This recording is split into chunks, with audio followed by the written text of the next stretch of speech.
Hi ಸ್ನೇಹಿತರೆ, ನಿಮಗೋಸ್ಕರವಾಗಿ ಮತ್ತೊಂದು ಪಠ್ಯಪುಸ್ತಕ ವಿಶ್ಲೇಷಣಾ ಸರಣಿಯ ವಿಡಿಯೋಗೆ ನಿಮಗೆಲ್ಲರಿಗೂ ಸ್ವಾಗತ. ನೀವು ನೋಡ್ತಾ ಇದ್ದೀರಾ, ಇದು ದ್ವಿತೀಯ PUCಗೆ ಸಂಬಂಧಪಟ್ಟಂಥ ಸಮಗ್ರ ಪಾಠ ವಿವರಣೆ ಹಾಗೂ ಪ್ರಶ್ನೋತ್ತರ ವಿಶ್ಲೇಷಣೆಯನ್ನು ನಿಮಗೋಸ್ಕರ ತರ್ತಾ ಇದ್ದೀನಿ. ಹಾಗಾಗಿ ಬಹಳ ಅತ್ಯುತ್ತಮವಾಗಿರ್ತಕ್ಕಂತಹ ಈ ಸರಣಿಗಳನ್ನು ನೀವೆಲ್ಲ ಎಂಜಾಯ್ ಮಾಡ್ತಾ ಇದ್ದೀರಾ. ಜೊತೆಗೆ ನಮ್ಮ ಚಾನಲ್ನ ಯಾರು ಇದುವರೆಗೂ ಕೂಡ ನೋಡಿಲ್ಲ ಅವರು ಫಸ್ಟ್ ಟೈಮ್ ನೋಡ್ತಾ ಇದ್ದರೆ ಸಬ್ಸ್ಕ್ರೈಬ್ ಮಾಡ್ಕೊಳ್ಳಿ. ಆನಂತರ ನೋಡಿದ ಮೇಲೆ ನಿಮ್ಮ ಸ್ನೇಹಿತರಿಗೆ ಇದರ ಲಿಂಕ್ನ ಶೇರ್ ಮಾಡಿದ್ರೆ ಬಹಳ ಅದ್ಭುತವಾಗಿರ್ತಕ್ಕಂತಹ ಈ ಪಠ್ಯಪುಸ್ತಕ ವಿಶ್ಲೇಷಣಾ ಸರಣಿ ಅವ್ರಿಗೂ ಕೂಡ ನೀವು ಹೆಲ್ಪ್ ಮಾಡ್ಬೋದು.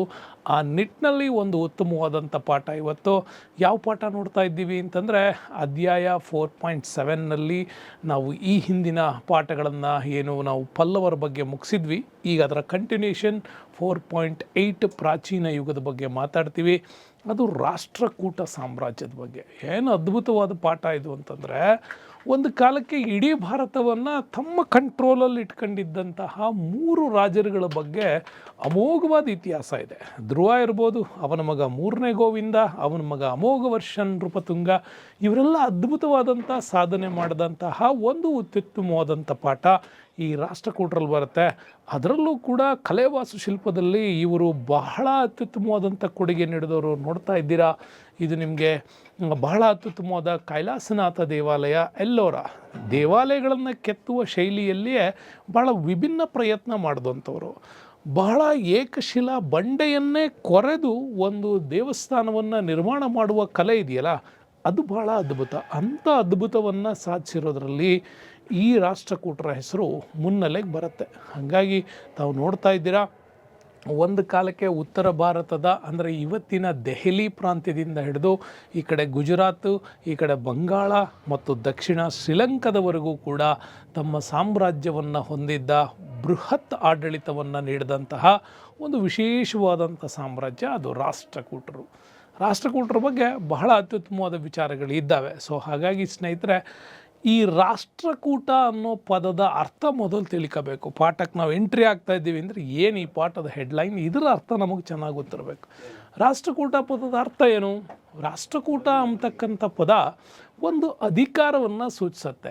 ರಾಷ್ಟ್ರ ಅಂದರೆ ದೇಶ, ಕೂಟ ಅಂದರೆ ಮುಖ್ಯಸ್ಥ ಅಂತ. ಹಾಗಾಗಿ ಒಂದು ದೇಶವನ್ನು ಆಳುತ್ತಿರುವವನು ಅನ್ನುವ ಅರ್ಥ ಕೊಡೋದೆ ಈ ರಾಷ್ಟ್ರ ಮತ್ತು ಕೂಟ. ಇದು ನಿಮಗೆ ಅರ್ಥ ಆಯಿತು. ರಾಷ್ಟ್ರಕೂಟ ಪದದ ಅರ್ಥವೇನು ಅಂತ ಕೇಳಿದ್ರೆ, ಇನ್ನು ನಿಮಗೆ ಇವರು ಮೂಲವನ್ನು ಕೆದಕೊಂಡು ಹೋದರೆ ಇತಿಹಾಸದಲ್ಲಿ ರಾಷ್ಟ್ರಕೂಟರು ದಕ್ಷಿಣ ಭಾರತದಲ್ಲೇ ಬೃಹತ್ ಸಾಮ್ರಾಜ್ಯವನ್ನು ಕಟ್ಟಿದಂಥವ್ರು, ದೀರ್ಘಕಾಲ ಆಳ್ವಿಕೆ ಮಾಡಿದಂಥವ್ರು. ಸುಮಾರು ನಮಗೆ 753 ಬೇಡ 750 ಇಟ್ಕೊಳ್ಳಿ, 975. ಸೊ ಇದ್ರ ಮಧ್ಯ ಅಂದರೆ 78 ಇದೆ, 75 ಇಟ್ಕೊಳ್ಳಿ. ಈ ರೀತಿಯಲ್ಲಿ ಸುಮಾರು ಒಂದು 250ಕ್ಕೂ ಅಧಿಕ ವರ್ಷಗಳ ಕಾಲ ಸುದೀರ್ಘವಾದ ಆಡಳಿತವನ್ನು ಕೊಟ್ಟವರಲ್ಲಿ ಇವರು ಬಹುಮುಖ್ಯರಾಗ್ತಾರೆ. ಮೊದಲ ಬಾರಿಗೆ ಇವರು ಕರ್ಕ ದಂತಿದುರ್ಗನವರೆಗೂ ಕೂಡ ಬಾದಾಮಿ ಚಾಲುಕ್ಯರ ಸಾಮಂತರಾಗಿದ್ದ ಅಧಿಕಾರವನ್ನು ಮಾಡ್ತಾರೆ. ಮುಂದೆ ಬಾದಾಮಿ ಚಾಲುಕ್ಯರು ವೀಕ್ ಆಗ್ತಾ ಇದ್ದಂಗೆ ಇವರು ಸ್ವತಂತ್ರ ಆಡಳಿತವನ್ನು ಕೊಡೋದಕ್ಕೆ ಶುರು ಮಾಡಿದ್ರು. ಆದರೆ ಶಿಲಾಶಾಸನಗಳಲ್ಲಿ ಇವರು ತಮ್ಮನ್ನು ಲಟ್ಟಲೂರು ಪುರವರಾಧೀಶ್ವರರು ಅಂತ ಹೇಳಿಕೊಂಡಿದ್ದಾರೆ. ಲಟ್ಟಲೂರು ಪುರವರಾಧೀಶ್ವರರು ಅಂತ ಕರ್ಕೊಂಡಿರೋದ್ರಿಂದ ಮಹಾರಾಷ್ಟ್ರದ ಲಾತೂರು ಅಥವಾ ಲತ್ತಲೂರು ಇವರ ಮೂಲ ಅಂಥೇಳಿ ಇತಿಹಾಸ ತಜ್ಞರು ನಮಗೆ ಹೇಳುತ್ತಾರೆ. ಹಾಗಾಗಿ ಇವರ ಮೂಲದ ಪ್ರಶ್ನೆ ಬಂದರೆ ನಮಗೆ ಗೊತ್ತಿರಬೇಕು, ಲಟ್ಟಲೂರು ಅಥವಾ ಲತ್ತಲೂರು ಅಥವಾ ಲಾತೂರು ಮಹಾರಾಷ್ಟ್ರ ಇವರ ಮೂಲ ಅಂತ.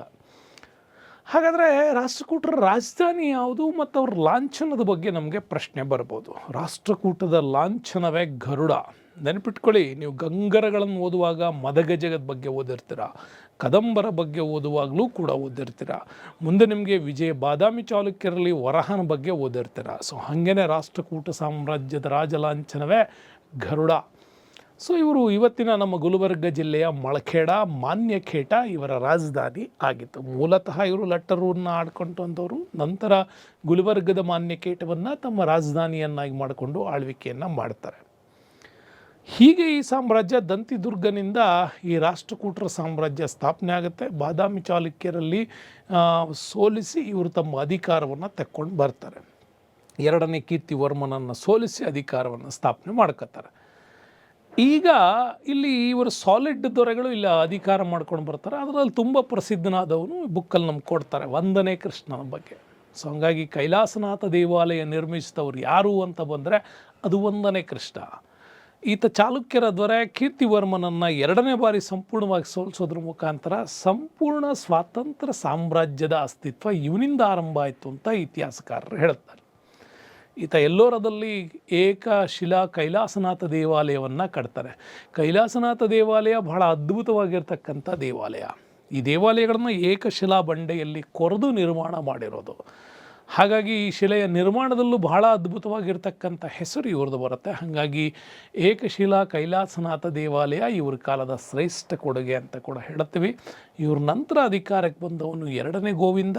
ಇವನು ದುರ್ಬಲವನಾಗಿದ್ದರಿಂದಾಗಿ ಇವನನ್ನು ಪದಚ್ಯುತಗೊಳಿಸಿ ಈ ಕಾಲಕ್ಕೆ ಅಧಿಕಾರಕ್ಕೆ ಬಂದವನು ಧ್ರುವ ನೆನ್ಪಿಟ್ಕೊಳ್ಳಿ, ರಾಷ್ಟ್ರಕೂಟರ ಅರಸರಲ್ಲೇ ಅತ್ಯಂತ ಶ್ರೇಷ್ಠತೆಯನ್ನು ಸ್ಥಾಪಕ ಹಂತದಲ್ಲಿ ಸೃಷ್ಟಿಸ್ತವನಿವನು.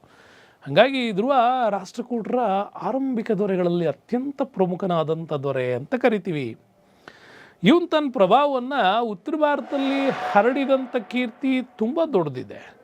ಇವನ ಅಧಿಕಾರಕ್ಕೆ ಬಂದಾಗ ಉತ್ತರ ಭಾರತ ರಾಜಕೀಯ ತುಂಬ ಅನಿಶ್ಚಿತತೆಯಿಂದ ಕೂಡಿತ್ತು. ಅದ್ರ ಬೇರೆ ಇವರು ಮಹಾರಾಷ್ಟ್ರ ಮೂಲದಿಂದ ಅಧಿಕಾರ ಮಾಡ್ತಿದ್ದರಿಂದ ಮಾಳ್ವಾ ಭೂಮಿಯ ಮುಖಾಂತರವಾಗಿ ಉತ್ತರ ಪ್ರದೇಶ ಬಂಗಾಳದವರೆಗೆ ಹೋಗಿ ಒಂದು ರೌಂಡ್ ಇವರು ವಿಂಧ್ಯ ಪರ್ವತ ಶ್ರೇಣಿಗಳನ್ನು ಸುತ್ತಾಕೊಂಡು ಒಂದು ಸಾತ್ಪುರ ಶ್ರೇಣಿಗಳ ಒಂದು ಮಗ್ಗಲಲ್ಲೇ ಪುನಃ ವಾಪಸ್ ಬರ್ತಾಯಿದ್ರು. ಈ ರೀತಿ ಒಂದು ರೌಂಡ್ ಸಾಮ್ರಾಜ್ಯಗಳನ್ನು ಇವರು ಗೆದ್ಕೊಳ್ತಾ ಬರೋದಕ್ಕೆ ಇವ್ರಿಗೊಂದು ರೂಟ್ ಅದು. ಮಾಳ್ವಾ ಪ್ರಸ್ಥಭೂಮಿಗೆ ಹೋಗೋದು ದೆಹಲಿ, ಉತ್ತರ ಪ್ರದೇಶ, ಬಿಹಾರ, ಬಂಗಾಳ ಮತ್ತು ವಾಪಸ್ ಜಾರ್ಖಂಡ್, ಛತ್ತೀಸ್ಗಢ, ಮಧ್ಯಪ್ರದೇಶ, ಮಹಾರಾಷ್ಟ್ರ. ಇದ್ರ ಮಧ್ಯಭಾಗದಲ್ಲಿ ಏನು ಸಿಗುತ್ತೆ ನಮಗೆ? ವಿಂಧ್ಯ ಪರ್ವತ ಶ್ರೇಣಿ, ಸಾತ್ಪುರ ಶ್ರೇಣಿಗಳು, ಮೈಕಲ, ರಾಜ್ಮಹಲ್ ಈ ಬೆಟ್ಟಗಳು ಸಿಗ್ತವೆ. ಇದರ ಒಂದು ನಾಡಿನಲ್ಲಿರ್ತಕ್ಕಂಥ ಸಾಮ್ರಾಜ್ಯಗಳನ್ನು ಗೆಲ್ಲೋದು ಇವ್ರದ್ದು ಕಾಮನ್ ಆದಂಥ ಒಂದು ಪ್ಯಾಟ್ರನ್. ಹಾಗಾಗಿ ಧ್ರುವ ಮೊದಲ ಬಾರಿ ಉತ್ತರ ಭಾರತದ ದಂಡಯಾತ್ರೆ ಕೈಗೊಳ್ತಾನೆ. ಯಾಕೆಂದರೆ ದಕ್ಷಿಣ ಭಾರತದಲ್ಲಿ ಅವಾಗ ಬಾದಾಮಿ ಚಾಲುಕ್ಯರನ್ನ ಸೋಲ್ಸಾಗಿತ್ತು, ಅವರು ಅಧೀನ ಸಾಮ್ರಾಜ್ಯಗಳಾಗಿತ್ತು. ನೆಕ್ಸ್ಟ್ ಉಳಿದವರು ಪಲ್ಲವರನ್ನ ಚಾಲುಕ್ಯರೇ ಹೊಡೆದಾಕಿದ್ರು. ಹಾಗಾಗಿ ಬಹಳ ಅತ್ಯುತ್ತಮವಾಗಿ ಉತ್ತರ ಭಾರತವನ್ನು ಗೆಲ್ಲಬೇಕಾಗಿತ್ತು. ಆಗ ಗುರ್ಜರ ಪ್ರತಿಹಾರರು ಬರ್ತಾರೆ. ರಜಪೂತ ಕಲ್ಟ್ ಶುರುವಾಗಿತ್ತು. ವತ್ಸರಾಜ ಇದ್ದ. ಈ ವತ್ಸರಾಜ ಕನೌಜ್ನ ಮೇಲೆ ದಾಳಿಯನ್ನು ಮಾಡ್ತಾನೆ. ಈ ಪ್ರತಿಹಾರರ ವತ್ಸರಾಜ ಕನೌಜ್ನ ಮೇಲೆ ದಾಳಿ ಮಾಡಿ ಇಂದ್ರಾಯುಧನನ್ನು ಸೋಲಿಸ್ತಾನೆ. ಇದೇ ವೇಳೆಯಲ್ಲಿ ಬಂಗಾಳದ ಧರ್ಮಪಾಲನು ವತ್ಸರಾಜನ ಮೇಲೆ ದಂಡೆತ್ತಿ ಹೋದನಾದರೂ ಅದನ್ನು ಗೆಲ್ಲಲಿಕ್ಕಾಗಲಿಲ್ಲ.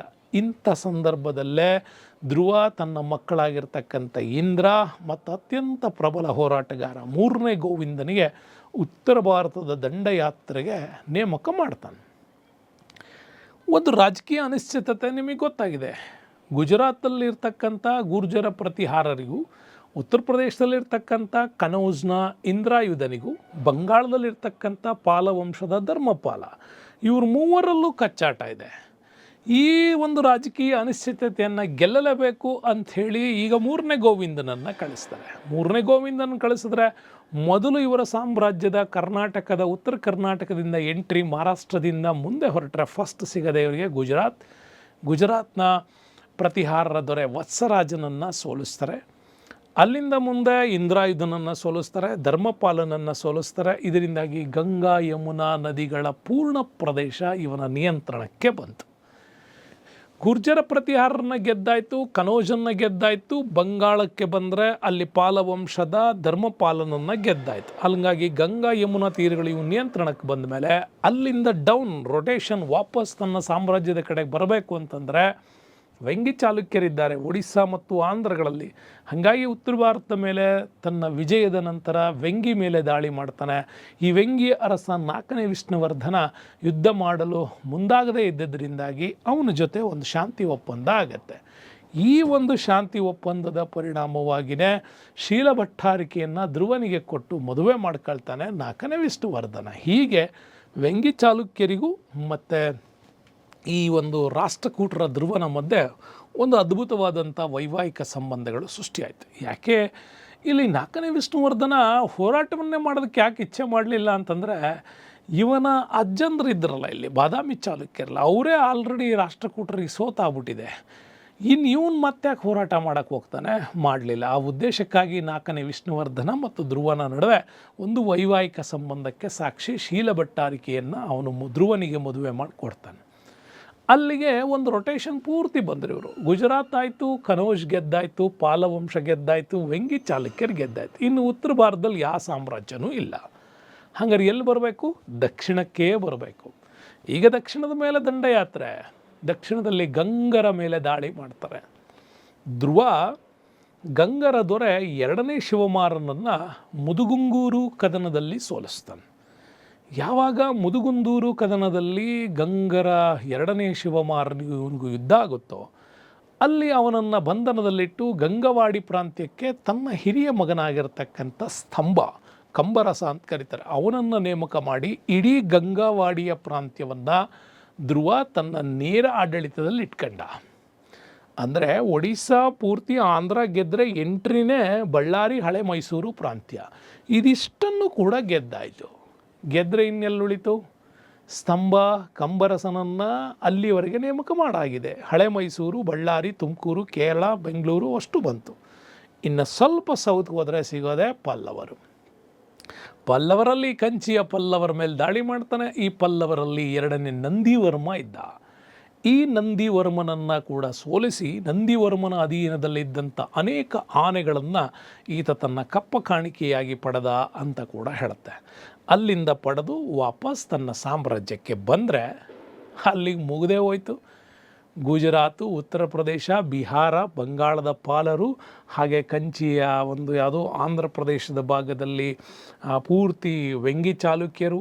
ಇನ್ನು ಗಂಗರನ್ನು ಸೋಲ್ಸಾಯಿತು. ದಕ್ಷಿಣದಲ್ಲಿ ಪಲ್ಲವರನ್ನ ಸೋಲಿಸಿದರೆ ವಾಪಸ್ ಬರ್ತಾರೆ.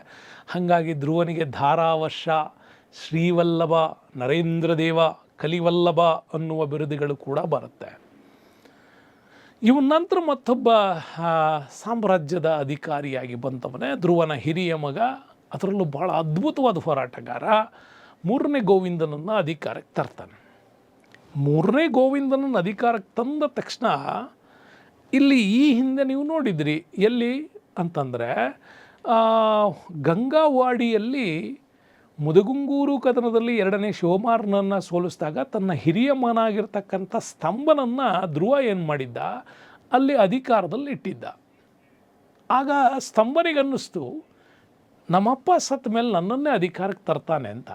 ಬಟ್ ಧ್ರುವನಿಗೆ ಹಾಗಿರಲಿಲ್ಲ. 3ನೇ ಗೋವಿಂದನ ಮೇಲೆ ತುಂಬ ನಂಬಿಕೆ ಇತ್ತು. ಹಾಗಾಗಿ 3ನೇ ಗೋವಿಂದನನ್ನು ಅಧಿಕಾರಕ್ಕೆ ತಂದ. ಆದರೆ ಇದನ್ನು ಅವನ ಸಹೋದರ ಸ್ತಂಭ, ಹಿರಿಯಣ್ಣ ವಿರೋಧ ಮಾಡ್ದ. ಹಾಗಾಗಿ ಗಂಗರು ಮತ್ತು ಪಲ್ಲವರು ಇವನು ಆಳ್ಕೆ ಮಾಡ್ತಿದ್ದಿದ್ದೆ ಗಂಗರನ್ನ. ಆ ಕಡೆ ನಂದಿವರ್ಮನ್ನಿದ್ದ ಪಲ್ಲವರಲ್ಲಿ. ಅವ್ರನ್ನೆಲ್ಲ ಸೇರಿಸ್ಕೊಂಬಿಟ್ಟು ಒಂದು ಟ್ರ್ಯಾಂಗ್ಯುಲರ್ ಫೋರ್ಸನ್ನು ಮಾಡ್ಕೊಂಡು ಆ ಸ್ತಂಭ ನೇತೃತ್ವವನ್ನು ವಹಿಸ್ಬಿಟ್ಟು ಯುದ್ಧಕ್ಕೆ ಬಂದ. ತನ್ನ ಅಣ್ಣನ ವಿರುದ್ಧ, ಸಹೋದರನ ವಿರುದ್ಧ ಯುದ್ಧ. 3ನೇ ಗೋವಿಂದ ಈಗ ಸ್ತಂಭನನ್ನು ಸೋಲಿಸಿ ಅವನನ್ನು ಎಳ್ಕೊಂಡೋಗಿ ಸೆರೆಮನೆಯಲ್ಲಿ ಹಾಕಿದ. ಅಲ್ಲಿಗೆ 3ನೇ ಗೋವಿಂದನಿಗೆ ಪಟ್ಟಾಭಿಷೇಕದ ಮೊದಲ ಹಂತದ ಹೋರಾಟ ಕ್ಲಿಯರ್ ಆಯಿತು. ಆದರೆ ಸ್ತಂಭನನ್ನು ಸೆರೆಮನೆಯಲ್ಲಿಟ್ಟಿದ್ದು ಅವನಿಗೆ ಇಷ್ಟ ಆಗಲಿಲ್ಲ. ಮುಂದೇನೋ ಒಂದು ಅನಿವಾರ್ಯವಾಗಿ ಮತ್ತೆ ಅವನ ಅಧಿಕಾರವನ್ನು ಅವನಿಗೆ ಕೊಡಬೇಕು ಅಂತ ಅನ್ನಿಸ್ತಿ ಅವನನ್ನು ಬಿಡುಗಡೆಗೊಳಿಸಿ ಪುನಃ ಗಂಗವಾಡಿ ಪ್ರಾಂತ್ಯಕ್ಕೆ ಅವನನ್ನು ಅಧಿಕಾರಿಯಾಗಿ ನೇಮಕ ಮಾಡಿ ದಕ್ಷಿಣ ಭಾರತ ನಿನ್ನ ಅಂಡರ್ಲಿಟ್ಕ ಅಂದ. ಸೆರೆಮನೆಯಲ್ಲಿದ್ದ ಗಂಗರ ದೊರೆ ಶಿವಮಾರನನ್ನು ಈ ಹಿಂದೆಯೂ ಕೂಡ ಬಿಡುಗಡೆಗೊಳಿಸೋದಕ್ಕೆ ಅಲ್ಲಿ ತುಂಬಾ ಪ್ರಯತ್ನ ಆಗಿತ್ತು. ಆದರೆ ಸ್ತಂಭನಿಗೆ ಸಹಾಯ ಮಾಡಿದ್ರಿಂದ ಪುನಃ ಅವನನ್ನು ಎಳ್ಕೊಂಬಂದು ಮತ್ತೆ ಸೆರೆಮನೆಗೆ ಹಾಕಿದ್ರು. ಈಗ ಬಿಟ್ಟು ಕಳಿಸಿದ ಮೇಲೆ ಮತ್ತೆ ಗಂಗರ ಶಿವಮಾರನ ಜೊತೆ ಕೂಡಿ ಮತ್ತೆ ಇವನು 3ನೇ ಗೋವಿಂದನ ಮೇಲೆ ಹೋರಾಟಕ್ಕೆ ಬರ್ತಾನೆ ಅಂತ ಆದರೆ ಅವನು ಸಹಿಸ್ಕೊಳ್ಳಿಲ್ಲ. ಮತ್ತೆ ಅವನನ್ನು ಎಳ್ಕೊಂಡು ಬಂದು ಎಲ್ಲಿಗೆ ಹಾಕಿದ್ರು? ಸೆರೆಮನೆಗೆ ಹಾಕಿದರು. ಅಲ್ಲಿಗೆ ದಕ್ಷಿಣ ಭಾರತ ಒಂದು ಗೊಂದಲ ಮುಗಿದೋಗಿತ್ತು. ಈಗ ಉತ್ತರ ಭಾರತ ದಂಡಯಾತ್ರೆ ಮತ್ತೆ. ಯಾಕೆ? ಈಗ 3ನೇ ಗೋವಿಂದನ ಕಾಲದಲ್ಲೂ ಉತ್ತರ ಭಾರತದಲ್ಲಿ ಆಂತರಿಕ ಸಂಘರ್ಷ. ಈ ಹಿಂದೆ ಗುರ್ಜರ ಪ್ರತಿಹಾರರಲ್ಲಿದ್ದಂಥ ದೊರೆಗಳು ಕಚ್ಚಾಡ್ತಾ ಇದ್ರು. ಈಗಲೂ ಕೂಡ ಆ ಪ್ರಾಂತ್ಯಗಳಿಂದ ಕಪ್ಪ ಕಾಣಿಕೆ ಇವರ ಅಧೀನಕ್ಕಿತ್ತು. ಈಗ ಗುರ್ಜರ ಪ್ರತಿಹಾರದಲ್ಲಿ ನಾಗಭಟ ಬಂದಿದ್ದ, ಬಂಗಾಳದಲ್ಲಿ ಧರ್ಮಪಾಲ ಇದ್ದ, ಕನೌಜ್ನಲ್ಲಿ ಇಂದ್ರಾಯುಧನ ನಂತರ ಚಕ್ರಾಯುಧ ಬಂದಿದ್ದಾನೆ. ಇವರು 3 ಜನನು ಉತ್ತರ ಭಾರತದಲ್ಲಿ ರಾಷ್ಟ್ರಕೂಟರ ಸಾರ್ವಭೌಮತ್ವವನ್ನು ಒಪ್ಕೊಳ್ಳದರೆ ಇವರಿವರೇ ತಮ್ಮ ಪ್ರಾಂತ್ಯವನ್ನು ಎಕ್ಸ್ಟೆಂಡ್ ಮಾಡ್ತಕ್ಕಂಥ ದೊಡ್ಡ ಒಂದು ಹುಂಬನ ಸಾಹಸದಲ್ಲಿದ್ದರು. ಒಂದು ಹುಂಬ ಸಾಹಸ ಅನ್ಬೋದು. ಅದನ್ನು ನೋಡ್ಕೊಂಡು ಇವನು ಸುಮ್ಮನೆ ಇರ್ತಾನ? ಸುಮ್ಮನೆ ಇರಲಿಲ್ಲ ಮೂರನೇ ಗೋವಿಂದ. ಈಗ ಮೂರನೇ ಗೋವಿಂದ ಮತ್ತೆ ಹೋರಾಟ ಶುರು. ಅಪ್ಪನ ಹಾದಿಯಲ್ಲೇ ಇವನು ಹೊರಟ 800ರಲ್ಲಿ. ಹಾಗಾಗಿ ಈ ಉತ್ತರ ಭಾರತ ದಂಡಯಾತ್ರೆಯನ್ನು ಕೈಗೊಳ್ತಾನೆ. ಕೈಗೊಂಡಾಗ ಮೊದಲು ಸಿಗದೆ ಗುರ್ಜರ ಪ್ರತಿಹಾರರು ಇಲ್ಲಿ ಎರಡನೇ ನಾಗಭಟನನ್ನು ಒಂದು ಸೋಲಿಸೋದಕ್ಕೆ ಹೋದ. ಬರೀ ಇವನ ಸೇನೆಯ ಆರ್ಭಟವನ್ನು ನೋಡೇ ನಾಗಭಟ ಯುದ್ಧ ಭೂಮಿಯಿಂದ ಓಡೋದ. ಈಗ ಕನೌಜಿಗೆ ಬರ್ತಾನೆ, ಅಲ್ಲಿ ಚಕ್ರಾಯುಧ ಶರಣಾದ. ಹಾಗೆ ಬಂಗಾಳಕ್ಕೆ ಬರ್ತಾನೆ. ಬಂಗಾಳದಲ್ಲಿ ಧರ್ಮಪಾಲವು ಕೂಡ ಯುದ್ಧದಿಂದ ಹಿಂದೆ ಸರಿದ್ಬಿಟ್ಟು ಸೋಲನ್ನು ಒಪ್ಕೊಂಡು ಧ್ರುವನಿಗೆ ಮೂರನೇ ಗೋವಿಂದನಿಗೆ ಕಪ್ಪ ಕಾಣಿಕೆ ಕೊಲ್ಲೋದಕ್ಕೆ ರೆಡಿಯಾದ. ಮತ್ತೆ ಈ ಮೂರು ಪ್ರಾಂತ್ಯಗಳು ಈಗ ಧ್ರುವನ ನಂತರ ಅವನ ಕಿರಿಯ ಮಗ ಮೂರನೇ ಗೋವಿಂದನ ಅಂಡರಿಗೆ ಮತ್ತೆ ಬಂತು. ಈಗ ಮತ್ತೆ ಉತ್ತರ ಭಾರತ ರಾಜಕೀಯ ಅನೈಕ್ಯತೆಯಿಂದ ಐಕ್ಯತೆಯೆಡೆಗೆ ಅಂದರೆ ರಾಷ್ಟ್ರಕೂಟರ ಅಧೀನಕ್ಕೆ ಸೇರ್ಕೊಳ್ತು. ಅದನ್ನೇ ನಮ್ಮಲ್ಲಿ ಇತಿಹಾಸ ತಜ್ಞರು ಅವರು ಬರೆದಂಥ ಶಾಸನಗಳಲ್ಲಿ ಎಕ್ಸ್ಪ್ಲೈನ್ ಮಾಡ್ತಾರೆ. ಮೂರನೇ ಗೋವಿಂದನ ಸೈನ್ಯವು ಹಿಮಾಲಯದವರೆಗೆ ಸಾಗಿತ್ತು. ಮೂರನೇ ಗೋವಿಂದನ ಅಶ್ವಗಳು ಹಿಮಾಲಯದ ತಪ್ಪಲಿನಲ್ಲಿ ಹರಿಯುವ ನೀರನ್ನು ಕುಡಿದವು. ಅವನ ಗಜಗಳು ಗಂಗಾ ನೀರಿನಲ್ಲಿ ಮಿಂದವು ಅಂತ ಶಾಸನಗಳು ಎಕ್ಸ್ಪ್ಲೈನ್ ಮಾಡ್ತವೆ. ಇವನೊಬ್ಬನೇನಲ್ಲ, ಇವನ ಅಪ್ಪನೂ ಇದನ್ನೇ ಮಾಡಿದ್ದು. ಅದಾದ ನಂತರ ಗಂಗಾವಾಡಿಯಿಂದ ಈಗ ತನ್ನ ಸಹೋದರ ಸ್ತಂಭನನ್ನು ಕರ್ಕೊಂಡು ಬಂದು ಸೆರೆಮನೆಗೆ ಹಾಕಿದ ಮೇಲೆ ಇಲ್ಲಿ ಗಂಗರಲ್ಲಿಯೂ ಕೂಡ ಪಾಂಡ್ಯರು ಮತ್ತು ಕೇರಳದ ಅರಸರು ಇವ್ರನ್ನೆಲ್ಲ ಒಟ್ಟು ಮಾಡ್ಕೊಂಬಿಟ್ಟು ಮತ್ತೆ ಇವನ ವಿರುದ್ಧ ಹೋರಾಟದ ಸಂಚನ್ನು ಈಗ ಗಂಗರು ನೇತೃತ್ವ ವಹಿಸ್ಕೊಂಡಿದ್ರು. ಏನಾದರೂ ಮಾಡಿ ಸ್ತಂಭನನ್ನು ಅರಮನೆಯಿಂದ ಬಿಡಿಸ್ಬೇಕು, ಸೆರೆಮನೆಯಿಂದ ಬಿಡಿಸ್ಬೇಕು, ಮತ್ತು ಅವನನ್ನು ರಾಜನನ್ನಾಗಿ ಮಾಡಬೇಕು, ನಾವು ಅವನ ಅಡಿಯಲ್ಲಿ ಬಹಳ ಸ್ವತಂತ್ರರಾಗಿರ್ಬೋದು ಅಂತ. ಬಟ್ ಗಂಗರು ಪಾಂಡ್ಯರನ್ನು, ಕೇರಳದ ಅರಸರು ಅಂದರೆ ಕಳಬ್ರರನ್ನು ಒಟ್ಟುಗೂಡಿಸ್ಕೊತಾರೆ. ಇವ್ರನ್ನೆಲ್ಲ ಒಟ್ಟುಗೂಡಿಸ್ಕೊಂಡು ರಾಷ್ಟ್ರಕೂಟರ ಮೇಲೆ ಯುದ್ಧವನ್ನು ಮಾಡ್ತಾರೆ. ಬಟ್ ಮೂರನೇ ಗೋವಿಂದ ಇವರ ಮೂವರನ್ನು ಹೊಡೆದು ಹೆಡೆಮುರಿ ಕಟ್ಟಿ ಮುಂದೆ ಅವರ ರಾಜಲಾಂಛನಗಳನ್ನೇ ಕಿತ್ಕೊಂಡು ಬಂದು ಇನ್ನು ಮೇಲೆ ನೀವು ಯಾವ ಕಾರಣಕ್ಕೂ ರಾಜರುಗಳೇ ಅಲ್ಲ, ನಿಮ್ಮ ಸಂಸ್ಥಾನವೇ ಇಲ್ಲ ಅಂತ ಘೋಷಣೆ ಮಾಡ್ದ. ಹಾಗೆ ಇವರು ಸಾಮ್ರಾಜ್ಯವನ್ನು ಅಧೀನಕ್ಕೆ ತಂದ ಮೇಲೆ ಮೂರನೇ ಗೋವಿಂದ ಪಲ್ಲವರ ದೊರೆ ದಂತಿವರ್ಮನನ್ನು ಸೋಲಿಸಿ ಕಪ್ಪ ಕಾಣಿಕೆಯನ್ನು ಪಡೆದ. ಮುಂದೆ ಸಿಂಹಳದವರೆಗೂ ಕೂಡ ಹೋಗಿ ಸಿಂಹಳದ ಅರಸ ತನ್ನ ಪ್ರತಿಮೆಯನ್ನು ಗೋವಿಂದನಿಗೆ ಕಳಿಸುವ ಮೂಲಕ ತಾನು ಶರಣಾಗತನಾಗಿದ್ದೇನೆ ಅಂತ ಬಂತು. ಅಲ್ಲಿಗೆ ದಕ್ಷಿಣ ಭಾರತದಲ್ಲಿ ಶ್ರೀಲಂಕಾದವರೆಗೂ, ಉತ್ತರ ಭಾರತದಲ್ಲಿ ಉತ್ತರ ಪ್ರದೇಶ ದೆಹಲಿಯವರೆಗೂ ಕೂಡ ಇವನ ಸಾಮ್ರಾಜ್ಯ ವಿಸ್ತಾರ ಆಯಿತು. ವಿಸ್ತಾರದ ವಿಚಾರಕ್ಕೆ ಬಂತಂದರೆ ರಾಷ್ಟ್ರಕೂಟರ ಸಾಮ್ರಾಜ್ಯ ಹಿಮಾಲಯದಿಂದ ಉತ್ತರದಲ್ಲಿ ಹಿಮಾಲಯ ಪರ್ವತದಿಂದ, ದಕ್ಷಿಣದಲ್ಲಿ ಕನ್ಯಾಕುಮಾರಿ, ಪಶ್ಚಿಮದಲ್ಲಿ ಗುಜರಾತ್ ಸೌರಾಷ್ಟ್ರದಿಂದ, ಪೂರ್ವದಲ್ಲಿ ಬಂಗಾಳದವರೆಗೆ ಇವನ ಸಾಮ್ರಾಜ್ಯ ಭಾಳ ವಿಸ್ತಾರವಾಗಿರೋದು ನಮಗೆ ಸಿಗತ್ತೆ. ಹಾಗಾಗಿ ಗುಜರಾತ್ ಟು ಬಂಗಾಳ, ಮೇಲೆ Himalaya to Kanyakumari, it means ಶ್ರೀಲಂಕಾದವರೆಗೂ ಕೂಡ ಇವನ ಸಾಮ್ರಾಜ್ಯ ಇತ್ತು. ಹಾಗಾಗಿ ಇವನನ್ನು ಬಹಳ ಶ್ರೇಷ್ಠವಾಗಿ ಹೇಳ್ತಾರೆ. ಮೂರನೇ ಗೋವಿಂದನಿಗೆ ಜಗತ್ತುಂಗ ಅನ್ನುವ ಬಿರುದು, ಪ್ರಭೂತ ವರ್ಷ, ಶ್ರೀವಲ್ಲಭ, ತ್ರಿಭುವನ ದಳ ಇವೆಲ್ಲ ಬಿರುದುಗಳು ಬಂದಿದ್ದು ಮೂರನೇ ಗೋವಿಂದನಿಗೆ. ನೋಡಿ, ಈ ಸಿಂಹಗಳು ಹೆಂಗೆ ಇದ್ದವೋ ಹಾಗೆ ಸಿಂಹದ ಮರಿಯೇ ಮತ್ತೊಂದು ಸಿಂಹದ ಮರಿ ಜನನ ಆಗಿತ್ತು. ಅದು 1ನೇ ಅಮೋಘ ವರ್ಷ. ಅಮೋಘ ವರ್ಷನ್ ನೃಪತುಂಗ ಇವನ ಹೆಸರು. ಧ್ರುವನಿಗೆ ದೊಡ್ಡ ಕಿರಿಯ ಮಗ ಮೂರನೇ ಗೋವಿಂದ. ಹಾಗೆಯೇ ಅಮೋಘ ವರ್ಷನ್ ನೃಪತುಂಗನು ಕೂಡ ಮೂರನೇ ಗೋವಿಂದನ ಮಗ. ಇವನ ಅಧಿಕಾರಕ್ಕೆ ಬಂದ. ಇವನಿಗೆ ಮೂಲ ಹೆಸರು ಶರ್ವ ಅಂತ ಇತ್ತು. ಇವನು ಅಧಿಕಾರ ವಹಿಸ್ಕೊಂಡಾಗ ಇವನು ಸ್ವಲ್ಪ ಅಪ್ರಾಪ್ತನಾಗಿದ್ದರಿಂದಾಗಿ ಕೆಲ ವರ್ಷಗಳ ಕಾಲ ಇವನ ಚಿಕ್ಕಪ್ಪ ಕರ್ಕ ಆಡಳಿತವನ್ನು ನೋಡ್ಕೊಳ್ತಾ ಇದ್ದ. ಬಟ್ ಕರ್ಕ ಆಡಳಿತ ನಿರ್ವಹಿಸೋ ಸಂದರ್ಭದಲ್ಲೂ ಕೂಡ ಆಂತರಿಕ ಕಲಹ ಏರ್ಪಟ್ಟಿತ್ತು. ಅದು ಏನೇ ಇದ್ದರೂ ಕೂಡ ಅಮೋಘ ವರ್ಷ ರಾಷ್ಟ್ರಕೂಟ ದೊರೆಗಳಲ್ಲಿ ಈ ಹಿಂದೆ ಅವರ ಅಜ್ಜ ಧ್ರುವ, ಅವರಪ್ಪ ಮೂರನೇ ಗೋವಿಂದ ಅವರಿಗಿಂತಲೂ ಶ್ರೇಷ್ಠವಾದಂಥ ಸೈನಿಕ ಸಾಧನೆಗಳು ಮತ್ತು ಸಾಂಸ್ಕೃತಿಕ ಸಾಧನೆಗಳನ್ನು ಇವನು ಮಾಡ್ತಾನೆ. ಹೇಗೆ ಅಂತೀರಾ? ಸೇಮ್ ಅವೇ ಸಾಮ್ರಾಜ್ಯ. ಅಮೋಘ ವರ್ಷ ಅಧಿಕಾರಕ್ಕೆ ಬಂದಾಗ ವೆಂಗಿಯ ಚಾಲುಕ್ಯರ ದೊರೆ 3ನೇ ಗುಣಗ ವಿಜಯಾದಿತ್ಯ ಇದ್ದ. ಈ ಹಿಂದೆ ಇವ್ರ ಅಜ್ಜನಿಗೆ ಹೆಣ್ಣು ಕೊಟ್ಬಿಟ್ಟು ಇವರು ಮ್ಯಾಟ್ರಿಮೋನಿಯಲ್ ಕನೆಕ್ಷನ್ ಮಾಡ್ಕೊಂಡಿದ್ರು. ಶೀಲ ಭಟ್ಟಾರಿಕೆಯನ್ನು ಧ್ರುವನಿಗೆ ಕೊಟ್ಟರು. ಈಗ ಮೊಮ್ಮಗ ಇಲ್ಲ ಅಮೋಘ ವರ್ಷ ಅಧಿಕಾರಕ್ಕೆ ಬಂದಿರೋದು. ಅಲ್ಲೂ ಅಷ್ಟೇ, ಅಜ್ಜ ಹೋಗಿ ಮೊಮ್ಮಗ ಬಂದನು. ಈಗ ಮೊಮ್ಮಗರ ನಡುವೆ ಅಜ್ಜರು ಮಾಡ್ಕೊಂಡಿರೋ ಒಪ್ಪಂದ ಇವ್ರಿಗೆ ಇಷ್ಟ ಆಗಲಿಲ್ಲ. ಸೊ ಹಂಗಾಗಿ ವೆಂಗಿ ಚಾಲುಕ್ಯರ ಅರಸ 3ನೇ ಗುಣಗ ವಿಜಯಾದಿತ್ಯನನ್ನು ವಿಂಗವಳ್ಳಿ ಅನ್ನುವ ಕದನದಲ್ಲಿ ಈತ ಸೋಲಿಸ್ತಾನೆ. ಯಾವಾಗ ಇದನ್ನು ಹಿಮ್ಮೆಟ್ಟಿಸಿದ್ರೋ ಗಂಗರ ರಾಜ್ಯದ ಉತ್ತರ ಭಾಗ ಅಮೋಘ ವರ್ಷನ ದಂಡನಾಯಕ ಬಂಕೇಶನ ಹಿಡಿತಕ್ಕೆ ಬಂತು. ಹಾಗಾಗಿ ಗಂಗರ ದೊರೆ ರಾಚಮಲ್ಲ ಈ ಎಲ್ಲ ಪ್ರದೇಶಗಳನ್ನು ಪಡೆಯೋದಕ್ಕೆ ಮತ್ತೆ ಹೋರಾಟಗಳನ್ನು ಮಾಡ್ತಾನೆ. ಹೋರಾಟ ಸಾಧ್ಯವೇ ಇಲ್ಲ. ಯಾಕೆಂದರೆ ಅಮೋಘವರ್ಷ ನೃಪತುಂಗನ ಶ್ರೇಷ್ಠ ದಂಡನಾಯಕ ಬಂಕೇಶ ಇಲ್ಲಿ ಕೈದಾಳ ತುಮಕೂರು ಬಳಿ ಅಲ್ಲಿಯವರೆಗೂ ಹೋರಾಟಗಳನ್ನು ಮಾಡಿ ಆ ಪ್ರಭಾವವನ್ನು ಬೀರಿ ಆ ಪ್ರದೇಶಗಳನ್ನು ತನ್ನ ಅಧೀನಕ್ಕೆ ತಕ್ಕೊಂಡಿದ್ದ. ಹಾಗಾಗಿ ರಾಚಮಲ್ಲ ನಂತರ ಅಧಿಕಾರಕ್ಕೆ ಬಂದ ನೀತಿ ಮಾರ್ಗ ಎರೆಯಂಗ ಮತ್ತೆ ಇದೇ ಹೋರಾಟವನ್ನು ಅವನು ಮುಂದುವರಿಸ್ತಾನೆ. 856ರಲ್ಲಿ ರಾಜಾರಾಮುಡು ಕದನದಲ್ಲಿ ಅಮೋಘವರ್ಷನನ್ನು ಸೋಲಿಸ್ದ. ಹೀಗೆ ಅಮೋಘವರ್ಷ ಗಂಗಾ ಮತ್ತು ಅವರ ಅರಸು ಮನೆತನದವರ ನಡುವೆ ಒಂದು ಸಂಘರ್ಷ ಬೇಡ, ಇದೇ ರೀತಿ ಗಂಗರು ಕಂಟಿನ್ಯೂಸ್ ಆಗಿ ಯುದ್ಧ ಮಾಡ್ಕೊಳ್ತಾ ಹೋಗೋದು ಬೇಡ ಅನ್ನೋ ಕಾರಣಕ್ಕಾಗಿಯೇ ಆ ಸಂಘರ್ಷವನ್ನು ಕೊನೆ ಮಾಡೋದಕ್ಕೆ ಒಂದು ವೈವಾಹಿಕ ಸಂಬಂಧವನ್ನು ಮಾಡ್ಕೊಂಡ. ಕಾಮನ್ ಅದು, ಒಬ್ಬ ಶ್ರೇಷ್ಠ ದೊರೆಯಾಗಬೇಕು ಅಂತಂದರೆ ಪದೇ ಪದೇ ಒಂದು ಸಾಮ್ರಾಜ್ಯ ಜೊತೆ ಕಚ್ಚಾಡ್ತಾ ಕೂರ್ಲಿಕ್ಕಾಗಲ್ಲ. ಹಾಗಾಗಿ ಈಗ ವೈವಾಹಿಕ ಸಂಬಂಧ ಮಾಡಿಕೊಳ್ಬೇಕು. ಹಾಗಾಗಿ ತನ್ನ ಮಗಳಾದ ಚಂದ್ರಬಲಬ್ಬೆಯನ್ನು ಗಂಗರ ದೊರೆ ಬೂತುಗ ಅಂದರೆ ಎರೆಯಂಗನ ಮಗ ಬೂತುಗನಿಗೆ ಕೊಟ್ಟು ಮದುವೆ ಮಾಡ್ತಾನೆ. ಮತ್ತೊಬ್ಬ ಮಗಳಿದ್ರು ಶೀಲಮಹಾದೇವಿ, ವೆಂಗಿಯ ವಿಜಯಾದಿತ್ಯನಿಗೆ ಕೊಟ್ಟ. ನೋಡಿ, ಮೊಮ್ಮಕ್ಕಳ ಕನೆಕ್ಷನ್ಸ್ ಇದು. ಶೀಲಮಹಾದೇವಿಯನ್ನು ವೆಂಗಿಯ ವಿಜಯಾದಿತ್ಯನ ಮಗ ವಿಷ್ಣುವರ್ಧನನಿಗೆ, ಇನ್ನೊಬ್ಬ ಮಗಳಿದ್ದು ಸಂಕ, ಅವಳನ್ನು ಕಂಚಿಯ ಪಲ್ಲವ ದೊರೆ 3ನೇ ನಂದಿವರ್ಮನಿಗೆ ಕೊಟ್ಟು ವಿವಾಹ ಮಾಡ್ದ. ಏನು ಗ್ರೇಟ್ ರೀ ಇವನು ಅಮೋಘವರ್ಷ ನೃಪತುಂಗ. ಗಂಗರ ಜೊತೆ ಯುದ್ಧ ಬೇಡ, ಚಂದ್ರಲಬ್ಬೆಯನ್ನು ಕೊಟ್ಟು ಮದುವೆ ಮಾಡೋದು. ವೆಂಗಿ ಚಾಲುಕ್ಯರ ಜೊತೆ ಯುದ್ಧ ಬೇಡ, ಶೀಲಮಹಾದೇವಿಯನ್ನು ಕೊಟ್ಟು ಮದುವೆ ಮಾಡೋದು. ಕಂಚಿಯಲ್ಲಿ ಪಲ್ಲವರ ಜೊತೆ ಯುದ್ಧ ಬೇಡ, ಸಂಕಳನ್ನು ಕೊಡೋದು. ಹೀಗೆ ದಕ್ಷಿಣ ಭಾರತದಲ್ಲಿ ಶಾಂತಿಯುತವಾಗಿ ಯಾವುದೇ ದಂಗೆಗಳಿಲ್ಲದೆ ಅಮೋಘವರ್ಷ ನೃಪತುಂಗ ಹಾಯಾಗಿದ್ದ ಈಗ.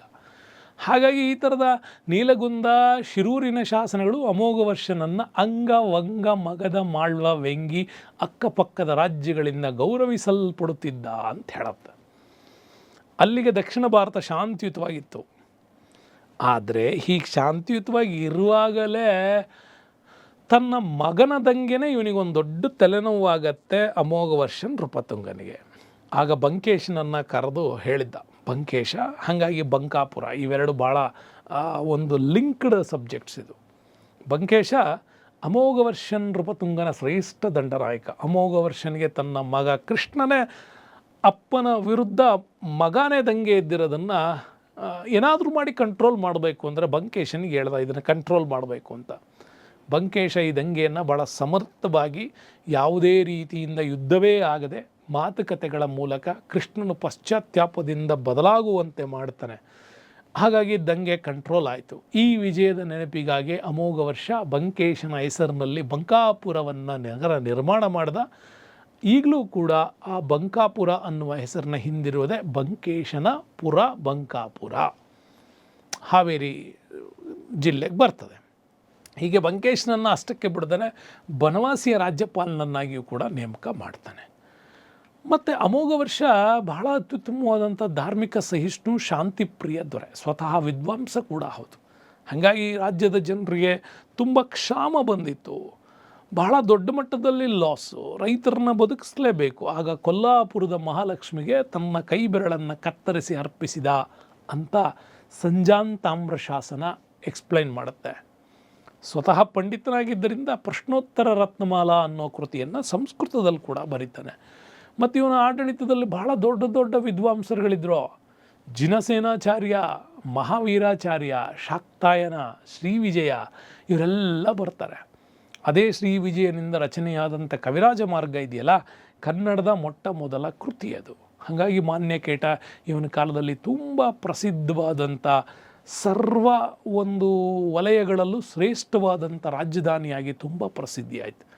ಅದೇ ಪ್ರಸಿದ್ಧಿತನವನ್ನು ನಮಗೆ ಎಕ್ಸ್ಪ್ಲೈನ್ ಮಾಡೋದಕ್ಕೆ ಅರಬ್ ಪ್ರವಾಸಿ ಸುಲೈಮಾನ್ ಭೇಟಿ ಕೊಟ್ಟಿದ್ದ 851ರಲ್ಲಿ. ಅವನು ತನ್ನ ರಾಜಧಾನಿಗೆ ಭೇಟಿ ನೀಡಿದಾಗ ಹೇಳ್ತಾನೆ, ರಾಷ್ಟ್ರಕೂಟರ ಸಾಮ್ರಾಜ್ಯ ಜಗತ್ತಲ್ಲಿ 4 ಶ್ರೇಷ್ಠ ಸಾಮ್ರಾಜ್ಯಗಳನ್ನು ನೀವು ಎಣಿಕೆ ಮಾಡಿದರೆ ಅದರಲ್ಲಿ ಇದು ಕೂಡ ಒಂದು ಅಂತ ಹೇಳ್ತಾನೆ.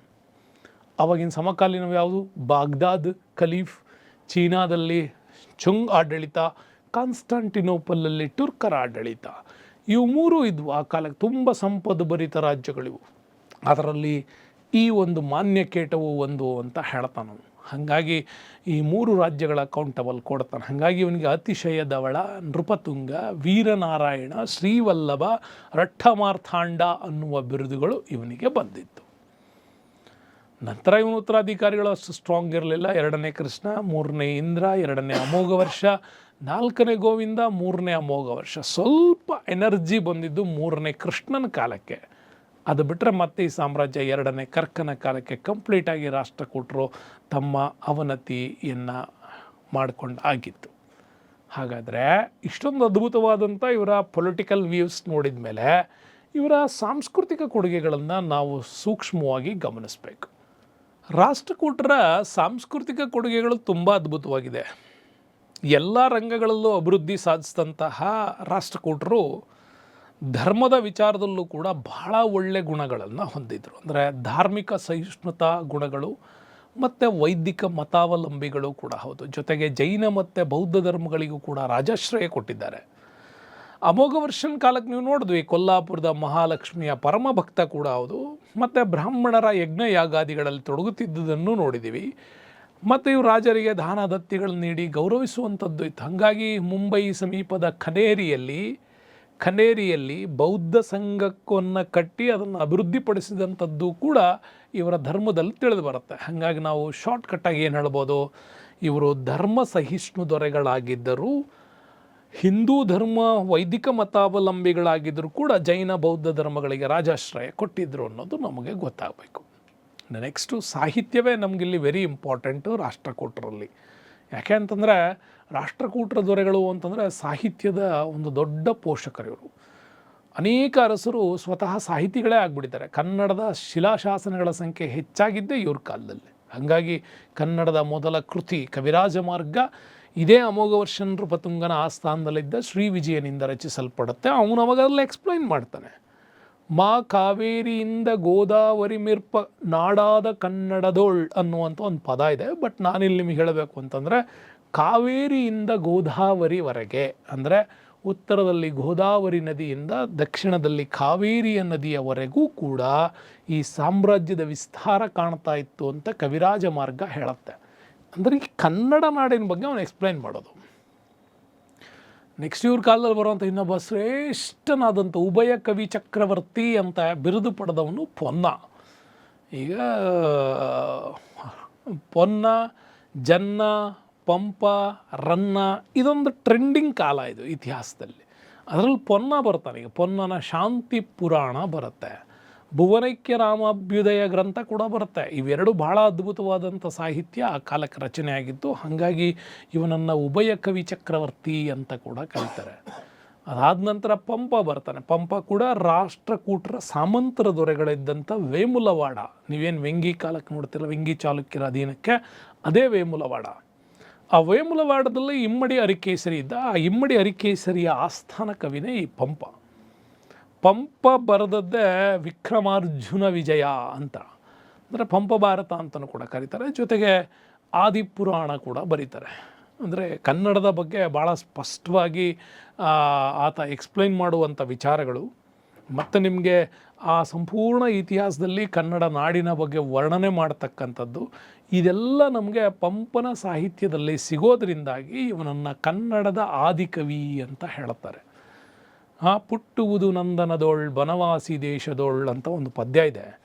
ಅಂದರೆ ಕನ್ನಡ ನಾಡು ಎಷ್ಟು ಅದ್ಭುತವಾಗಿತ್ತು ಅನ್ನೋದ್ರ ಬಗ್ಗೆ ಪಂಪ ಹೇಳ್ತಾರೆ. ಅಂಥ ಅದ್ಭುತವಾದಂಥ ಹಳೆಗನ್ನಡ ಸಾಹಿತ್ಯ ನಮಗೆ ಸಿಗೋದೆ ಪಂಪನಲ್ಲಿ. ಹಾಗಾಗಿ ಪಂಪನ ವಿಕ್ರಮಾರ್ಜುನ ವಿಜಯ ಏನಿದೆ, ಪಂಪ ಭಾರತ ಮತ್ತು ಆದಿಪುರಾಣ, ಇದು ಕನ್ನಡದ ಆದಿಕವಿ ಅಂತ ಕರೀಲಿಕ್ಕೆ ಒಂದು ಪುಷ್ಟಿಯನ್ನು ಕೊಡುತ್ತೆ.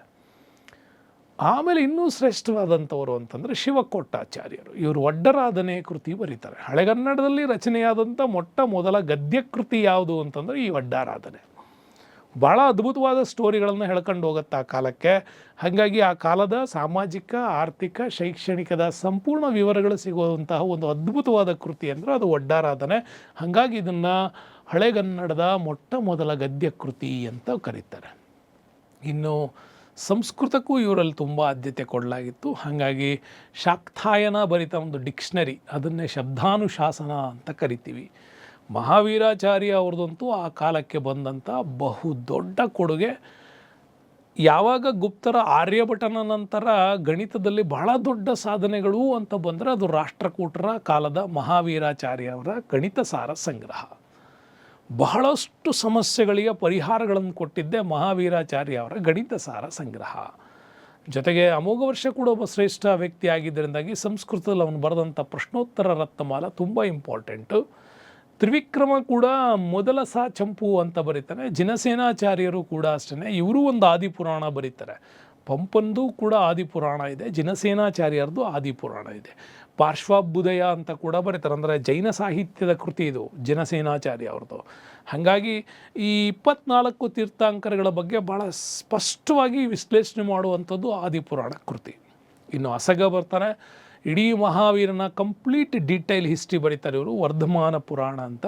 ಮತ್ತು ಹಲಾಯುಧ ಬರ್ತಾನೆ, ಮೃತ್ಯು ಸಂಜೀವಿನಿ ಅನ್ನುವಂತಹ ಒಂದು ಆರೋಗ್ಯದ ಬಗ್ಗೆ ತಿಳುವಳಿಕೆಯನ್ನು ಕೊಡ್ತಕ್ಕಂಥ, ಆಯುರ್ವೇದದ ಬಗ್ಗೆ ಹೆಚ್ಚಿನ ಪರಿಶೋಧನೆಗಳನ್ನು ಹೇಳ್ತಕ್ಕಂತಹ ಚರಕ ಸಂಹಿತೆ ನಂತರ ಮತ್ತೊಂದು ಅದ್ಭುತವಾದಂತಹ ಆಯುರ್ವೇದದ ಕೃತಿ ಅಂತಂದರೆ ಅದು ಮೃತ್ಯು ಸಂಜೀವಿನಿ ಅನ್ನೋದು ಹಲಾಯುಧ ಬರೀತಾರೆ. ಜೊತೆಗೆ ಕವಿ ರಹಸ್ಯ ಕೂಡ ಇವ್ರದ್ದು ಇನ್ನೊಂದು ಕೃತಿ. ನೋಡಿ, ಹಿಂಗಾಗಿ ಸಂಸ್ಕೃತ ಮತ್ತು ಕನ್ನಡದಲ್ಲಿ ಆ ಕಾಲಕ್ಕೆ ತುಂಬ ದೊಡ್ಡದಾಗಿ ಕೃತಿಗಳು ರಚನೆ ಆಗಿದ್ದು ನಮಗೆ ಕಂಡುಬರುತ್ತೆ. ಇನ್ನೊಂದು ಶ್ರೇಷ್ಠವಾಗಿ ಹೇಳಬೇಕು ನಿಮಗೆ, ಕಲೆ ವಾಸ್ತುಶಿಲ್ಪದಲ್ಲಿ ಅದರಲ್ಲೂ ಕೂಡ ದೇವಾಲಯದಲ್ಲಿ ಗುಹಾಂತರ ದೇವಾಲಯಗಳನ್ನು ಕೆತ್ತುವುದು ಇವ್ರ ಕಾಲದಲ್ಲಿ ಭಾಳ ದೊಡ್ಡದಾದಂಥ ಕೊಡುಗೆ. ಅದರಲ್ಲೂ ಬಸದಿಗಳನ್ನು ನಿರ್ಮಾಣ ಮಾಡೋದು. ಎಲ್ಲೋರ, ಅಜಂತ, ಎಲಿಫೆಂಟಾ ಭಾಳ ದೊಡ್ಡದಾಗಿರ್ತಕ್ಕಂಥವು. ಅದರಲ್ಲೂ ಎಲ್ಲೋರದಲ್ಲಿ ಕೈಲಾಸನಾಥ ದೇವಾಲಯ ಇದೆ. ಅದು ಮಹಾರಾಷ್ಟ್ರದ ಔರಂಗಾಬಾದ್ ಜಿಲ್ಲೆಯಲ್ಲಿ ಕಟ್ಟಲಾಗಿರ್ತಕ್ಕಂಥದ್ದು. ದ್ರಾವಿಡ ಶೈಲಿಯಲ್ಲಿರ್ತಕ್ಕಂಥ ಬಹಳ ಅದ್ಭುತವಾಗಿರ್ತಕ್ಕಂಥ ದೇವಾಲಯ. ಕೆಲವರು ಹೇಳ್ತಾರೆ ಇದನ್ನು, ಈ ದೇವಾಲಯವನ್ನು ಕೆಳಗಿಂದ ಅಲ್ಲ ಮೇಲಿಂದ ಕೆತ್ತಲಾಗಿದೆ ಅಂತ. ಬಂಡೆಗಳ ಇಳಿಜಾರಿನ ಬಂಡೆಗಳಲ್ಲಿ ಮೇಲಿಂದ ಕೆಳಗೆ ಬಹಳ ಅದ್ಭುತವಾಗಿ ಒಂದು ಸೈಡ್ ಇಡೀ ಒಂದು ಬಂಡೆಯ ಇದನ್ನು ಕೆತ್ತಲಾಗಿದೆ. ಹಾಗಾಗಿ ಏಕಶಿಲಾ ಬಂಡೆಯಲ್ಲಿ ರಚನೆಯಾದ ಏಕೈಕ ಬೃಹತ್ ದೇವಾಲಯ ಅಂದರೆ ಅದು ಕೈಲಾಸನಾಥ ದೇವಾಲಯ. ಒಂದನೇ ಕೃಷ್ಣ ಕಟ್ಟಿಸ್ತಾನೆ, ಚಿತ್ರ ನೋಡಿದ್ರೆ ನಿಮಗೆ ಗೊತ್ತಾಗುತ್ತೆ. ಇನ್ನು ಎಲ್ಲೋರದಲ್ಲಿ ಈ ಥರದ 34 ಗುಹಾಲಯಗಳಿದೆ. ಅದರಲ್ಲಿ 5 ಹಿಂದೂ ಧರ್ಮಕ್ಕೆ ಸೇರಿರ್ತಕ್ಕಂಥವಿದ್ದಾವೆ. ಅದರಲ್ಲಿ ಕೈಲಾಸನಾಥ ದೇವಾಲಯ ಇದೆಯಲ್ಲ, ಇದು ರಾವಣನಿಗೆ ಸಂಬಂಧಪಟ್ಟಂಥ ಒಂದು ಕಲಾಕೃತಿ ಇದು. ಹಾಗಾಗಿ ಇದು ಕೈಲಾಸನಾಥ ಅನ್ನೋದಿದೆ. ಹೇಳ್ತೀನಿ ನಿಮಗೆ, ಇದರಲ್ಲಿ ಈ ಕೈಲಾಸನಾಥ ಏಕಶಿಲಾ ದೇವಾಲಯ ಜಗತ್ಪ್ರಸಿದ್ಧಿಯಾಗಿದ್ದೆ ಈ ರಾಮಾಯಣದ ಸ್ಟೋರಿಯನ್ನು ಭಾಳ ಅದ್ಭುತವಾಗಿ ಈ ದೇವಸ್ಥಾನ ಎಕ್ಸ್ಪ್ಲೈನ್ ಮಾಡುತ್ತೆ. 770ರಲ್ಲಿ 1ನೇ ಕೃಷ್ಣ ಇದನ್ನು ಆರಂಭದಲ್ಲೇ ಕಟ್ಟಿಸ್ದ. 164 ಅಡಿ ಉದ್ದ, 109 ಅಡಿ ಅಗಲ, 92 ಅಡಿ ಹೈಟ್ ಇದೆ. ಮಹಾದ್ವಾರ, ಪ್ರಾಕಾರ, ಶಿಖರ, ಲಿಂಗ ಮೊದಲಾದ ಅಂಶಗಳನ್ನು ದ್ರಾವಿಡ ಶೈಲಿಯಲ್ಲಿ ಹೊಂದಿದೆ. ಬಟ್ ಈ ದೇವಾಲಯದಲ್ಲಿ ಶಿವಲೀಲೆಗೆ ಸಂಬಂಧಪಟ್ಟಂಥ ಶಿಲ್ಪಗಳು ಬರುವಂಥ ಪ್ರವಾಸಿಗರ ಗಮನ ಸೆಳೀತದೆ. ಅಂದರೆ ಭಾಳ ಅದ್ಭುತವಾಗಿ ನಿಮಗೆ ಆ ಶಿವಲೀಲೆಯ ಸ್ಟೋರಿಗಳೆಲ್ಲ ಗೊತ್ತಿರಬೇಕು. ಹಾಗಿದ್ರೆ ನೋಡಿದಂಥ ಶಿಲ್ಪಗಳು ನಿಮಗೆ ಅದ್ಭುತವಾಗಿ ಆ ಕಥೆಯನ್ನು ನೆನಪು ಮಾಡ್ತವೆ. ದೇವಾಲಯದ ಬಳಿ 2 ಕಂಬಗಳಿದ್ದಾವೆ. 2 ಬೃಹತ್ ಆನೆಗಳು ಹೀಗೆ ಎತ್ಕೊಂಡು ನಿಲ್ತಿದ್ದೇವನೋ ಅನ್ನೋ ರೀತಿ ಅದನ್ನು ಕೆತ್ತಲಾಗಿದೆ. ಈ ಜೊತೆಗೆ ಮುಂಭಾಗದಲ್ಲಿ ನಂದಿ ಮಂಟಪ ಇದೆ. ಯಾಕಂದರೆ ಎಲ್ಲಿ ಶಿವನ ದೇವಸ್ಥಾನ ಕಟ್ತೀವೋ ಅಲ್ಲಿ ಎದುರುಗಡೆ ನಂದಿ ಮಂಟಪ ಇರ್ತಾಯಿತ್ತು. ಗರ್ಭಗೃಹದ ಸುತ್ತಲೂ 5 ಪರಿವಾರ ದೇವತೆಗಳ ಗುಡಿಗಳು, ಅಷ್ಟದಿಕ್ಪಾಲಕರು, ಗಂಗೆ, ಯಮುನೆ, ಸರಸ್ವತಿ ಶಿಲ್ಪಗಳನ್ನು ಕೂಡ ಇಲ್ಲಿ ಕೆತ್ತಲಾಗಿರೋದು. ಹಾಗಾಗಿ ಈ ಕೈಲಾಸನಾಥನ ಕಥೆ ಇದೆಯಲ್ಲ, ರಾವಣ ಕೈಲಾಸ ಪರ್ವತವನ್ನು ಎತ್ತುತ್ತಿರುವಂಥ ದೃಶ್ಯ ಬಹಳ ಅದ್ಭುತವಾಗಿ ಇಲ್ಲಿ ಕೆತ್ತಲಾಗಿರ್ತಕ್ಕಂಥ. ಹಾಗಾಗಿ ಈ ದೇವಾಲಯಕ್ಕೆ ಕೈಲಾಸನಾಥ ದೇವಾಲಯ ಅಂತ ಕರೆಯಲಾಗಿದೆ ಅಂತ ಡಾಕ್ಟರ್ V.S. ಸ್ಮಿತ್ ಅವರು ಈ ದೇವಾಲಯವನ್ನು ಜಗತ್ತಿನ ಅತ್ಯದ್ಭುತ ಕಲಾಕೃತಿಗಳಲ್ಲೊಂದು ಅಂತ ಹೇಳ್ತಾರೆ. ರಾವಣ ಕೈಲಾಸ ಪರ್ವತವನ್ನೇ ಎತ್ತಿ ಹಿಡಿದಿರ್ತಕ್ಕಂಥ ದೃಶ್ಯ. ಎಲ್ಲೋರದಲ್ಲಿ ಕೂಡ ಈ ಥರ ಹಿಂದೂ ದೇವಾಲಯಗಳಿದೆ. ಅದರಲ್ಲಿ ರಾವಣ ಗುಹೆ ಇದೆ, ದಶಾವತಾರ ಗುಹೆ ಇದೆ, ರಾಮೇಶ್ವರ ಗುಹೆ ಇದೆ, ದುಮಾರ್ಲೇನಾ ಗುಹೆಗಳೂ ಕೂಡ ಇದ್ದಾವೆ. ಇವೆಲ್ಲದರ ಜೊತೆಗೆ ನಮಗೆ ನೀಲಕಂಠ ಗುಹೆ ಇದೆ, ಇಂದ್ರ ಸಭಾ ಇದೆ, ಜಗನ್ನಾಥ ಸಭಾ. ಅದು ನೋಡಿ, ಅಲ್ಲಿ ವಿಷ್ಣು, ಬ್ರಹ್ಮ, ಇಂದ್ರ, ಎಲ್ಲ ಶಿವ ಎಲ್ಲದನ್ನು ಚಿತ್ರಿಸುವಂಥ ಅದ್ಭುತ ಗುಹಾಲಯಗಳ ರಚನೆ ನಮಗೆ ಎಲ್ಲೋರದಲ್ಲಿ ಸಿಗತ್ತೆ. ಮತ್ತು ಈ ಎಲಿಫೆಂಟಾ ಏನು ಅಂತ ನಿಮ್ಮ ತಲೆನಲ್ಲಿ ಬರ್ಬೋದು. ಎಲಿಫೆಂಟಾ ಅಂತಂದರೆ ಮುಂಬೈಯಿಂದ 6 ಮೈಲಿ ದೂರದಲ್ಲಿರ್ತಕ್ಕಂಥ ಒಂದು ಪರ್ಯಾಯ ದ್ವೀಪ. ಸಮುದ್ರದ ಮಧ್ಯೆ ನಮಗೆ ಸಿಗತ್ತೆ, ಒಂದು 6 ಮೈಲಿ ದೂರ. ಸೊ ಹಂಗಾಗಿ ಇದು ಎಲಿಫೆಂಟಾದಲ್ಲಿ 7 ಗುಹೆಗಳನ್ನು ಕೆತ್ತಲಾಗಿದೆ. ಈ ಎಲಿಫೆಂಟಾದ ಹಿಂದಿನ ಹೆಸರೇ ಗೊರವಪುರಿ ಅಂತ ಕರೀತಾಯಿದ್ರು.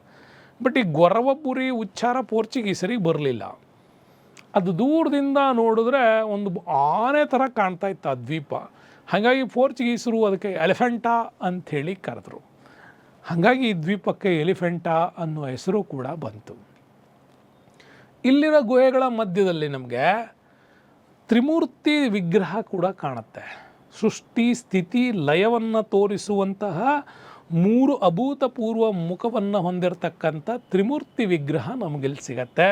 18 ಅಡಿ ಎತ್ತರ ಇರತಕ್ಕಂಥ ಈ ಮೂರ್ತಿ 2 ಅರ್ಧ ಕಂಬಗಳ ನಡುವೆ ಇದನ್ನು ಕೊರೀತಾರೆ. ದ್ವಾರಪಾಲಕ, ಅರ್ಧನಾರೀಶ್ವರ, ಶಿವ, ಪಾರ್ವತಿ ಈ ಥರದ ಉಬ್ಬು ಶಿಲ್ಪಗಳನ್ನು ಸುಂದರವಾಗಿ ಕೆತ್ತಲ್ಪಟ್ಟಿರೋದು ಇಲ್ಲಿ. ಇನ್ನು ಚಿತ್ರಕಲೆಗೂ ಕೂಡ ಬಹಳ ಪ್ರೋತ್ಸಾಹ ಕೊಟ್ಟಿದ್ದಾರೆ. ಮತ್ತು ಎಲ್ಲೋರದ ಗುಹಾಂತರ ದೇವಾಲಯಗಳಲ್ಲಿ ಆ ಚಿತ್ರಕಲೆ ನಮ್ಗೆ ಅದ್ಭುತವಾಗಿ ಕೂಡ ಕಾಣಿಸುತ್ತೆ. ಹಾಗಾಗಿ ರಾಷ್ಟ್ರಕೂಟರ ಕಾಲದಲ್ಲಿ ಕಲೆ ವಾಸ್ತುಶಿಲ್ಪ ಭಾಳ ಅಭೂತಪೂರ್ವವಾದಂಥ ಯಶಸ್ಸು ನಮ್ಗಲ್ಲಿ ಸಿಗ್ತಾ ಹೋಗುತ್ತೆ. ಇನ್ನು ರಾಷ್ಟ್ರಕೂಟರ ಕಾಲದಲ್ಲಿ ಕೆಲವು ಪ್ರಮುಖ ದೇವಾಲಯಗಳಿದ್ದಾವೆ. ಸವಡಿಗೆ ಬಂದರೆ ಬ್ರಹ್ಮದೇವನ ದೇವಾಲಯ ಸಿಗತ್ತೆ. ಸವಡಿ ನೋಡಿ, ಬ್ರಹ್ಮನಿಗೆ ದೇವಾಲಯ ಕಟ್ಟುವಂಥ ಕಲ್ಪನೆ ನಮಗಿಲ್ಲ. ಆದರೆ ರಾಜಸ್ಥಾನ್ ಜೈಪುರ ಬಿಟ್ಟರೆ ನಮ್ಗೆ ಸಿಗದೆ ಸವಡಿನಲ್ಲಿ ಬ್ರಹ್ಮದೇವ ದೇವಾಲಯ, ನಾರಾಯಣ ದೇವಾಲಯ ಕೂಡ ಇದೆ. ಇನ್ನು ರೋಣಕ್ಕೆ ಬಂದರೆ ನಿಮಗೆ ಸೋಮೇಶ್ವರ ದೇವಾಲಯ ಸಿಗತ್ತೆ. ಕುಕ್ಕನೂರಿಗೆ ಬಂದರೆ ನವಲಿಂಗೇಶ್ವರ ದೇವಾಲಯ ಸಿಗಿದೆ. ಮತ್ತು ನಮ್ಮ ಕರ್ನಾಟಕದ ಮಾನ್ಯಕೇಟದಲ್ಲಿ ಬಂದರೆ ಶಿವನ ದೇವಸ್ಥಾನಗಳು, ವಿಷ್ಣುವಿನ ದೇವಸ್ಥಾನಗಳು, ಜೈನ ಮಂದಿರಗಳು ಭಾಳ ಅದ್ಭುತವಾಗಿ ನಮಗೆ ಸಿಗ್ತವೆ. ಇನ್ನು ಸನ್ನತಿಗೆ ಬಂದರೆ ನಮಗೆ ಚಂದ್ರಲಾಂಬ ದೇವಾಲಯ ಕೂಡ ಇಲ್ಲಿ ಬರ್ತದೆ. ಜೊತೆಗೆ ಸಂಡೂರಲ್ಲಿ ಕುಮಾರಸ್ವಾಮಿ ದೇವಾಲಯ ಕೂಡ ಸಿಗ್ತವೆ. ಇವೆಲ್ಲ ಈ ಕಾಲದ ಬಹಳ ಅದ್ಭುತವಾಗಿರ್ತಕ್ಕಂಥ ಕೊಡುಗೆ ಅಂತ ಹೇಳ್ಬೋದು. ಹಾಗಾಗಿ ಇಷ್ಟೊಂದು ಅದ್ಭುತವಾಗಿರ್ತಕ್ಕಂತಹ ವಿಡಿಯೋಗಳನ್ನು ನೀವು ನೋಡ್ತೀರಾ ಅಂದರೆ ಥ್ಯಾಂಕ್ಸ್ ಫಾರ್ ವಾಚಿಂಗ್. ಪ್ರತಿಯೊಬ್ಬರಿಗೂ ಕೂಡ ವಿಡಿಯೋ ನೋಡಿದ ಮೇಲೆ ಇದು ನಿಮ್ಮ ಸ್ನೇಹಿತರಿಗೆ ಇದನ್ನು ನೀವು ಎಕ್ಸ್ಪ್ಲೈನ್ ಮಾಡಬೇಕು. ಎಷ್ಟು ಅದ್ಭುತವಾಗಿ ಒಂದು ದಂಡಯಾತ್ರೆಗಳನ್ನು, ಶಿಲ್ಪಶಾಸ್ತ್ರಗಳನ್ನು, ನಮಗೆ ಸಾಹಿತ್ಯಗಳನ್ನು ಹೇಳಿಕೊಡ್ತಾ ಇದ್ದಾರೆ ಅಂತ. ಇಂಥ ಅದ್ಭುತವಾದ ವಿಡಿಯೋಗಳಿಗೆ ತಾವು ದಯವಿಟ್ಟು ಸಾಧನಾ ಸ್ಕೂಲ್ನ ಸಬ್ಸ್ಕ್ರೈಬ್ ಮಾಡ್ಕೊಳ್ಳಿ. ಜೊತೆಗೆ ಬರುವಂಥ ಪಾಠಗಳ ವಿಶ್ಲೇಷಣೆ, ಪ್ರಶ್ನೋತ್ತರಗಳನ್ನು ಗಮನದಲ್ಲಿಟ್ಕೊಂಡು ನೀವು ಮಾಡಿದ್ರೆ ಬರುವ ಪರೀಕ್ಷೆಗಳನ್ನು ಬಹಳ ಅದ್ಭುತವಾಗಿ ಒಂದು ಎದುರಿಸ್ತೀರಾ. ಜೊತೆಗೆ ಆ ಗೆಲುವು ನಿಮ್ಮ ಮುಖದಲ್ಲಿ ಕಾಣುತ್ತೆ. ಆ ಕಾಣುವ ಗೆಲುವಿನಿಂದಾಗಿಯೇ ನಮ್ಮಲ್ಲೂ ಕೂಡ ಅತ್ಯುತ್ತಮವಾಗಿರ್ತಕ್ಕ ಒಂದು ಇನ್ಸ್ಪಿರೇಷನ್ಸ್ ಬರುತ್ತೆ ಅಂತ ಹೇಳ್ತಾ stay with us. Ramesh sir, thank you. ಪ್ರತಿಯೊಬ್ಬರಿಗೂ ಕೂಡ ವಿಡಿಯೋ ನೋಡೋದವರಿಗೆ ಧನ್ಯವಾದಗಳು. ಮುಂದಿನ ವಿಡಿಯೋದಲ್ಲಿ ಮತ್ತೆ ಸಿಗ್ತೀನಿ. ಅಲ್ಲಿಯವರೆಗೂ ಥ್ಯಾಂಕ್ ಯು. ಬಾಯ್.